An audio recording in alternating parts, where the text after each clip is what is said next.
The Minnesota Department of Natural Resources is asking everyone to keep safety in mind as they pick up the pieces from Wednesday's storm. KIMT News 3's Anthony Monzon is live in Racine. Anthony, how are things looking there tonight?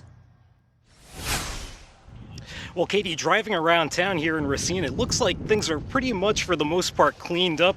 This street, at least where I am, is pretty clean, but it is dark. So, of course, again, I could be missing a couple of spots. But that being said, as community members and volunteers work to clear up all of that debris from Wednesday night's historic storms, officials are reminding everybody to please prevent further damage by keeping fire safety in mind while you're going ahead and picking up some of that debris. Of particular concern is the burning of debris, according to the Minnesota Department of Natural Resources, with escape debris burns being the #1 cause of wildfires in the state, accounting for about 40% of them. The agency says when possible, composting and shipping or transporting debris to a brush collection.